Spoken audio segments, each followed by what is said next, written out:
Bem, amigos, boa noite a todos. O nosso assunto de hoje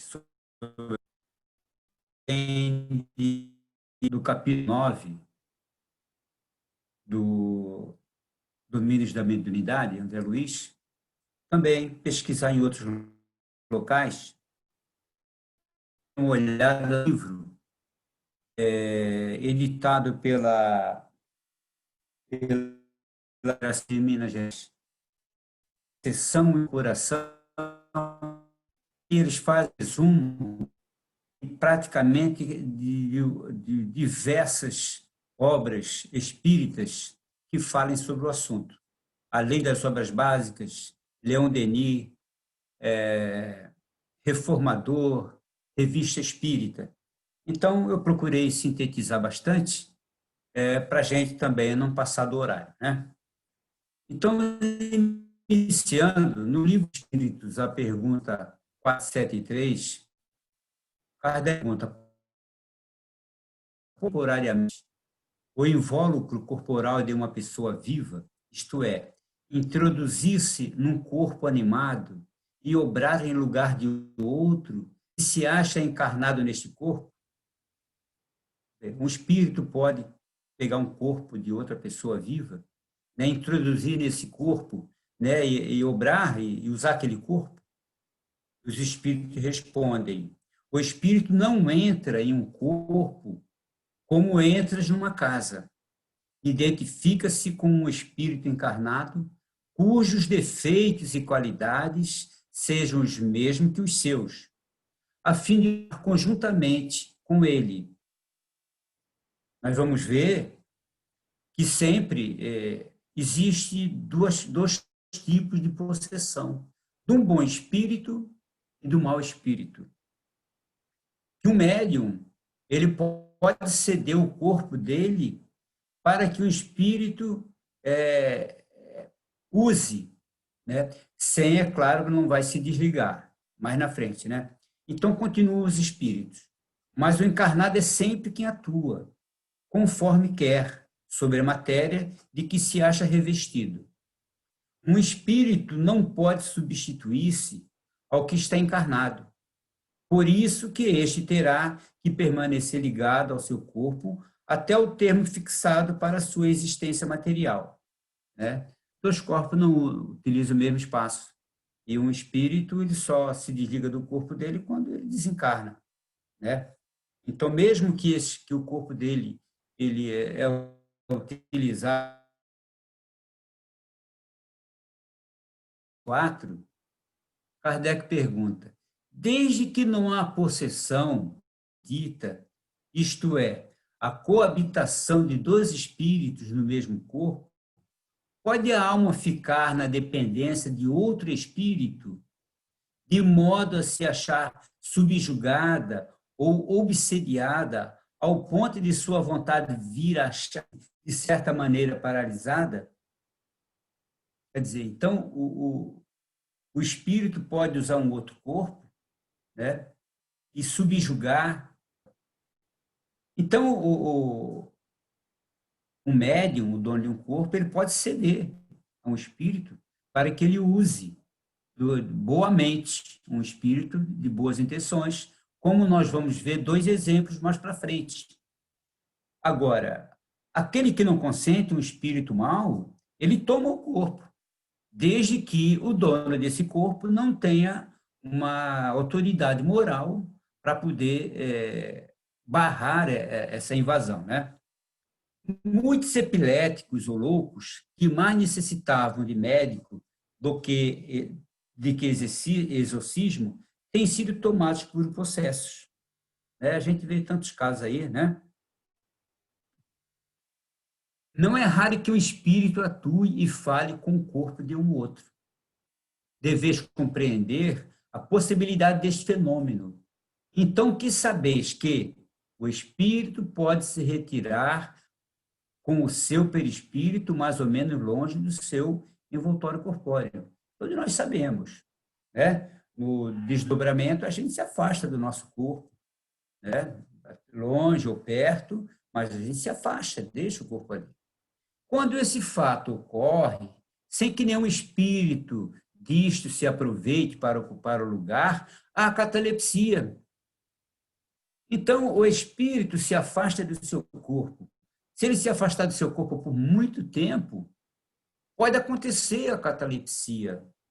Temos o caso da Bíblia, né, a passagem de Jesus de Lázaro. Lázaro já estava 4 dias fora do corpo. E quando isso acontece, o corpo começa a morrer, né? A necrosar. E a catalepsia. Né? Até Amélia Rodrigues fala em Premissa do Reino, quando ela cita esse caso aí, essa passagem, ela diz que já haviam se passado os 4 dias e que Jesus só conseguiu trazer Lázaro de volta porque tinha ainda alguns fluidos vitais no corpo de Lázaro. Porque, se acaso, com esse distanciamento do espírito, né, o corpo, o fluido vital acabar, não tem mais jeito de ele voltar. Né? Porque o nosso corpo, a gente sabe que quando a gente está ali, o espírito ali está funcionando, é como uma máquina, produzindo as energias, tudo, mas quando o corpo fica paralisado, né, praticamente fica paralisado o corpo, quer dizer, não há produção de energia. O corpo vai sobreviver com a energia vital que ele tem. Né? Então, quando passa muito tempo o espírito fora, né, dele, dá a catalepsia. A imprensa divulgaram quantas pessoas foram enterradas, né, enterradas vivas. Né? Agora mesmo deu um caso aí da Covid, da pandemia, uma mulher foi levada lá para o necrotério, né, porque os médicos deram como morta, quando foram ver, ela estava viva. Foi um caso de catalepsia também, né? Quando o espírito deseja para ali se colocar para agir, toma um instante da sua parte da encarnação e une o seu perispírito ao corpo adormecido. Quer dizer, quando o espírito vê lá o corpo está vazio, o espírito não está lá, o dono, ele pode usar, né?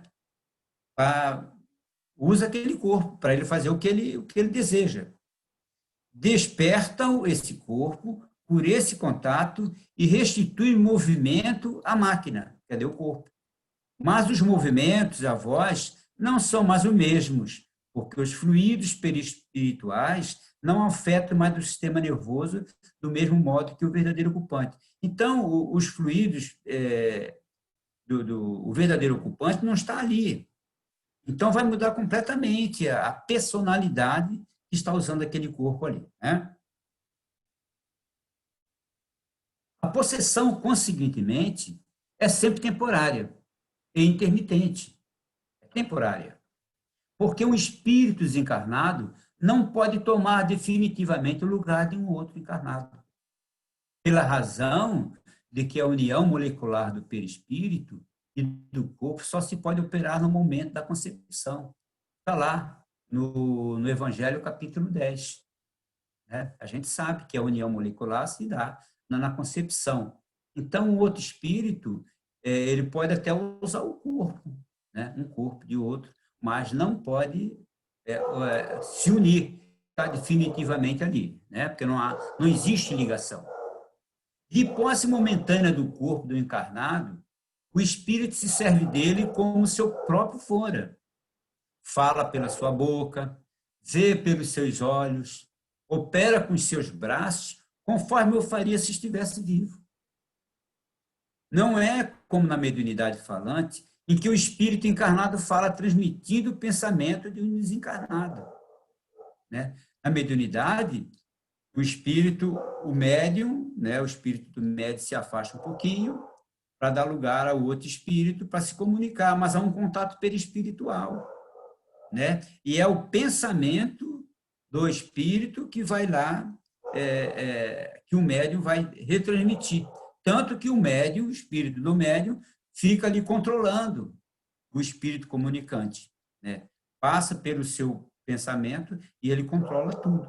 Diferentemente da possessão. O espírito dono do corpo não toma parte da comunicação. Né? No caso da possessão, é mesmo o último que fala e obra. Quem o haja conhecido em vida, reconhece-lhe a linguagem, a voz, os gestos e até a expressão da fisionomia. Está lá na Gênesis, página 349. Então, na possessão, ele toma todos os trejeitos daquela personalidade que fora quando estava vivo, quando estava encarnado, né? E a pessoa até reconhece ele, como nós vamos ver nesses casos mais para frente. Na Revista Espírita, de 1869, isso aí é um do caso, né, de um bom espírito, o primeiro caso, um bom espírito que faz uma possessão, usa o corpo de um outro espírito que lhe deu a permissão. Na Revista Espírita, de 1869, Kardec fala a respeito do espírito que não acreditava ter morrido, mas apenas sonhando. Vejamos o seguinte trecho. Na sessão da Sociedade de Paris, de 8 de janeiro, o mesmo espírito veio se manifestar de novo, não pela escrita, mas pela palavra. Quer dizer, ele já tinha se comunicado através da escrita e palavra, né? Em se servindo do corpo do senhor Morim, em sonambulismo espontâneo. Ele falou durante 1 hora, e isso foi uma cena das mais curiosas, porque o médium tomou a sua pose, seus gestos, sua voz, sua linguagem, ao ponto de que aqueles que o tinham visto o reconheceram sem dificuldade. Reconhecer a personalidade que estava falando ali. Ele usou, né? O segundo caso, numa daquelas reuniões que a gente sabe que no início, lá, na metade do século XIX, existia lá, numa dessas reuniões, várias pessoas achavam-se um dia na casa de uma senhora médium sonâmbula. De repente, esta tomou ares, todos masculinos. Sua voz mudou e, dirigindo-se a um dos assistentes, exclamou, repetindo, a médium sonâmbula, né, ela estava lá e, de repente, sua voz mudou, né, e dirigiu a um dos assistentes. Ah, meu caro amigo, quanto estou contente de te ver. Surpreso, o senhor perguntou-lhe o que isso significava. Né? De repente, uma mulher chega e fala para isso, e a senhora retornou. Meu caro, como meu caro? Tu não me reconheces? Ah, é verdade. Estou todo coberto de lama. Sou Charles Z. A este nome, os assistentes se lembraram de um senhor morto alguns meses antes, atingido de um ataque de apoplexia, na beira de um caminho, tinha caído no fosso de onde se tinha retirado seu corpo, coberto de lama. Né? Então, ele morreu e tinha esse amigo que estava presente nessa reunião, né? E ele foi lá e usou o corpo daquela mulher. Nós vamos que era uma médium sonâmbula, né?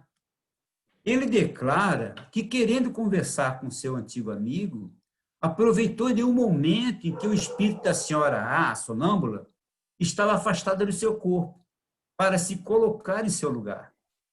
Com efeito, tendo-se renovado esta cena vários dias seguidos. Então, foram vários dias que aconteceram isso aí. A senhora A tomava cada vez as poses e as maneiras habituais do senhor Charles, virando-se sobre a costa da poltrona, cruzando as pernas, roçando o bigode, passando os dedos sobre seus cabelos, de tal sorte que, salvo o vestuário, poder-se-ia crer ter o senhor Charles diante de si. No entanto, não havia transfiguração. Como vimos em outras circunstâncias, né? Eis alguma das suas respostas. Transfiguração a gente viu em um vídeo, e o Divaldo, no final de Congresso Espírita, um vídeo que passou aí pela internet, e quando ele recebeu a mensagem do Dr. Bezerra de Menezes, ele se transfigurou. Então, esse espírito vai responder algumas perguntas, né? Pergunta, uma vez que tomaste a posse do corpo da senhora A, poderias ali ficar? E ele respondeu, não, mas isso não é uma boa vontade que me falta. Por que não podeis? Porque seu espírito está sempre preso ao seu corpo. Ah, se eu pudesse romper esse laço, pregar-lhe-ia uma peça. Que fez durante esse tempo o espírito da senhora A? Estava lá ao lado, me olhando e ria de ver-me nesse vestuário. Então, a gente vê que a possessão, nesse caso, né, de um espírito bom, pode acontecer, né? Pode acontecer, né? Agora, nós vamos ver um outro caso, que é o caso do capítulo 9 do Domínios da Benignidade, né? Em que é um espírito mau, né? Kardec ainda comenta ainda sobre anteriormente ali, o que aconteceu. A possessão é aqui evidente e ressalta melhor dos detalhes, que seria muito longo reportar, mas é uma possessão inocente e sem inconveniente. Não ocorre o mesmo quando ela é o fato de um espírito mau e mal intencionado. Pode, então, ter consequências tanto mais graves, quanto esses espíritos sejam tenazes, a que se torna frequentemente muito difícil livrar deles o paciente do qual fazem sua vítima. Né? Então, ele diz que é normal, né? Isso aí. Né? Agora, quando é um espírito mau, realmente as coisas mudam. Né? Isso aí está lá em Kardec, no Reformador de 1863.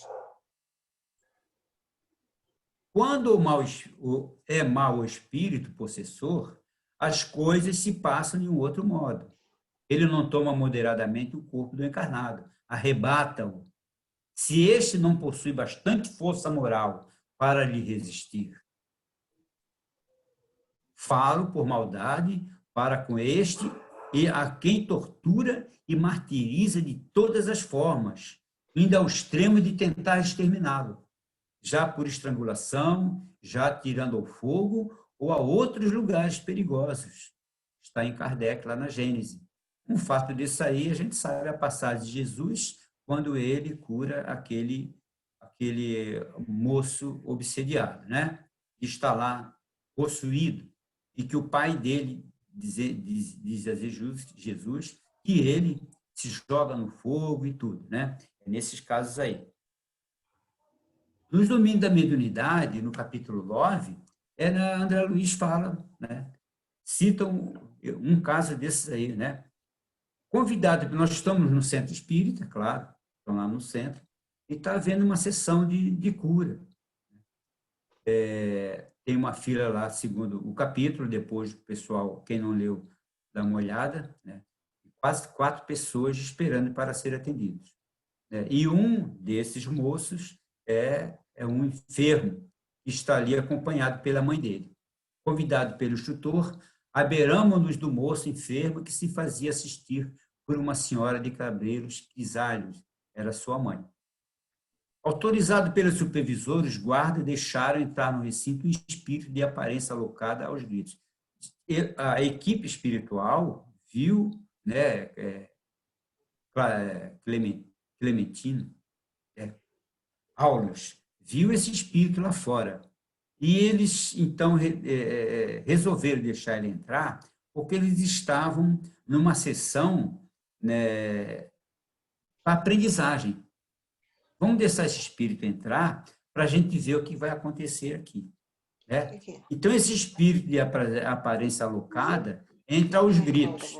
Pedro, Pedro, e dirigindo-se ao moço, que solta um grito agudo e cai desamparado. De imediato, foi levado a uma sala separada, acompanhados por Dona Celina. Então, o espírito entra, já se agarra no moço, que estava lá, né? Ele cai no chão e automaticamente, na mesma hora, eles são levados para uma sala separada. Pedro e o obsessor, que o jugulavam, pareciam fundidos e engolfinhados um no outro em luta feroz. Então, o obsessor foi logo na garganta dele, né, e os dois ficaram ali, naquela luta feroz. Face transfigurada e pálida, os músculos rígidos, dentes cerrados e os braços retorcidos numa luta feroz. Quem já teve essa infeliz, né, oportunidade de ver um ataque epilético, essas coisas aí, é muito triste. Eu tive pelo menos 2 vezes.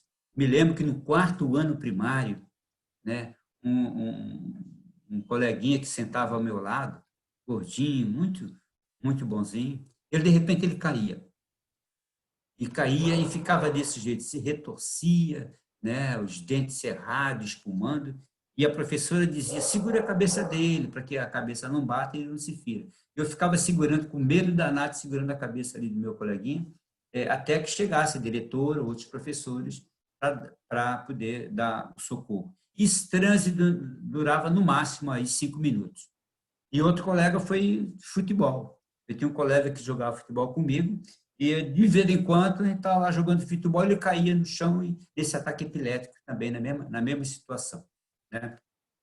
Dona Celina, médium, tentava dialogar com o obsessor, mas este gritava colérico e desesperado. Quer dizer, ele não escutava nada. O ódio entre ele era tão grande que ele não escutava nada.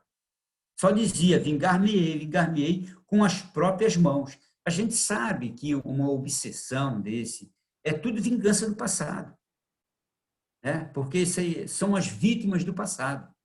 Né? A gente não pode julgar um espírito desse, um obsessor, como nas reuniões mediúnicas, tem que tratar eles muito bem, fazê-los entender todas essas coisas, esclarecer, porque eles foram vítimas de outras épocas. Né? Aulas informou, é uma possessão completa. Epilepsia para a ciência e para nós um transe mediúnico. Pedro está sem ligação com o cérebro carnal e inconsciente. O Pedro perdeu até ali, eles estão tão engalfinhados que Pedro perdeu a consciência, ele não tem ligação com o cérebro, não age, né? Todas as células do córtex sofrem o bombardeio de emissões magnéticas de natureza tóxica. Os centros motores estão desorganizados. Todo o cerebelo está empastado de fluidos deletérios.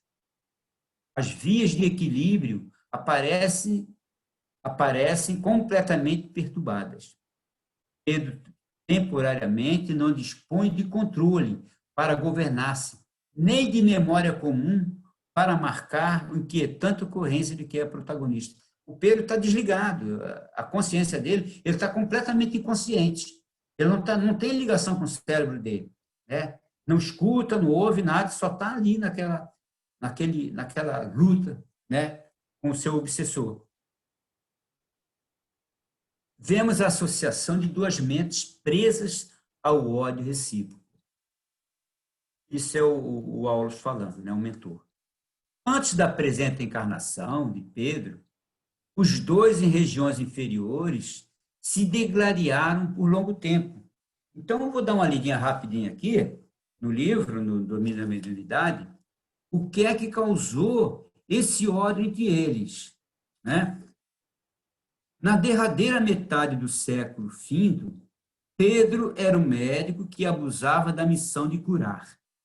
Uma análise mental particularizada identificá-lo-ia em numerosas aventuras menos dignas.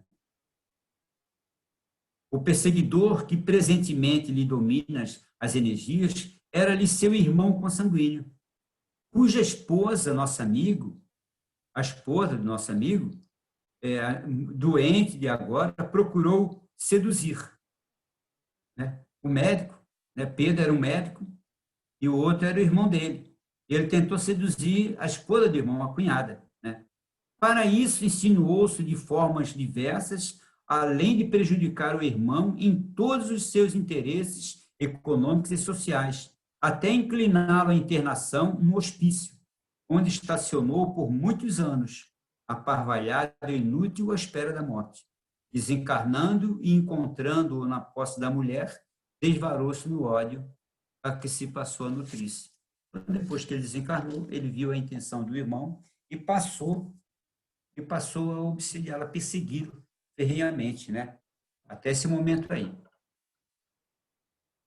Então, após uma prece, Dona Celina não tinha conversa com ele, não tinha diálogo, né? Que era uma médium, né? E melhor médium dali, não tinha diálogo com eles não escutavam ela. Então, o que restou foi uma prece. Né? Então, a prece fervorosa de Celina, jato de luz atingiram os dois que se soltaram.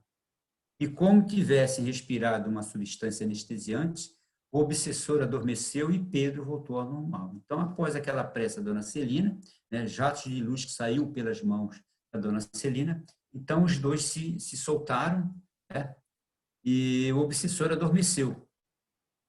E voltou, ele adormeceu, ele foi levado para um outro departamento da casa, né, e os dois irão permanecer na instituição, em contato com o evangelho e orientadores, modificando o campo mental e dissipando o ódio entre eles, né? Então, eles vão continuar na instituição, os dois, né?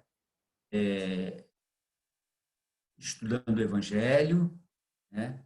Ali vão se encontrar ali, até acabar aquela animosidade que existe entre eles, dentro da casa, né?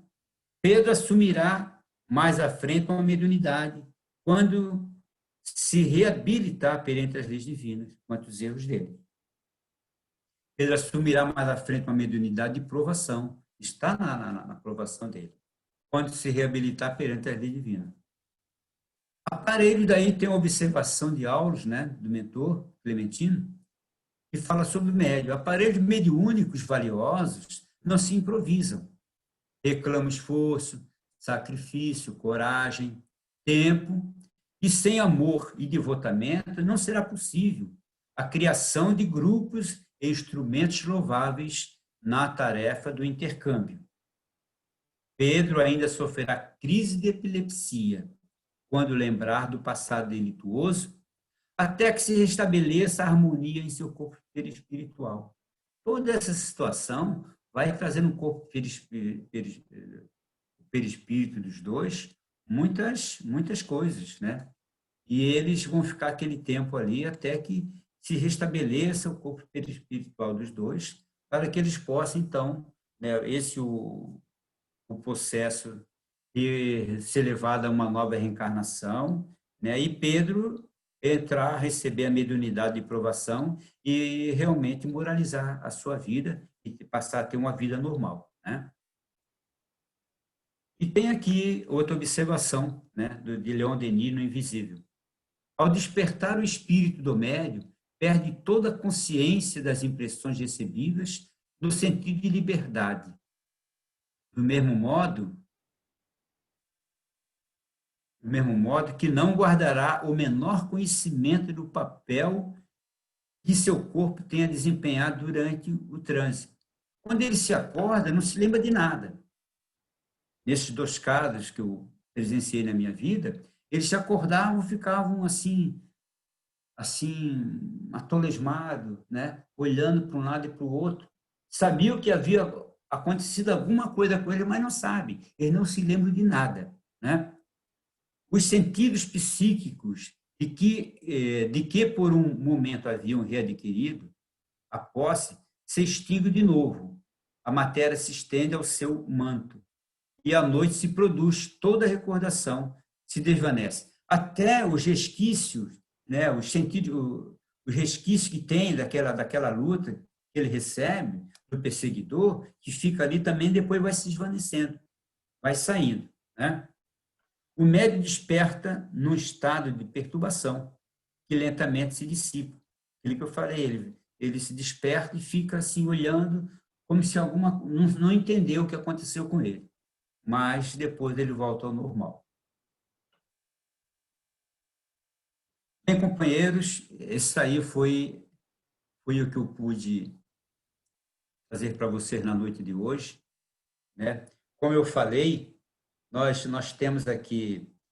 Ivone Pereira fala também num caso dela, acho que é Devação Invisível, quando ela era criança, de que ela aconteceu isso, a catalepsia, estava vendo até o velório dela na sala da casa dela, e aí a mãe dela, que era espírita, se recolheu lá no quarto e fez uma prece para Maria de Nazaré. E se a filha realmente não tivesse morrido, que a mãe dela não estava acreditando nisso, que ela voltasse, né, ao corpo, espírito, e ela iria dedicar a vida da sua filha ao espiritismo, né? E é o que aconteceu, né? A gente sabe que a Ivone Pereira, ela se desdobrava com muita facilidade quando ela era chamada pelo seu mentor Charles para fazer os trabalhos em desdobramento, né? Está lá em Devassando o Invisível, né? E outro livro também.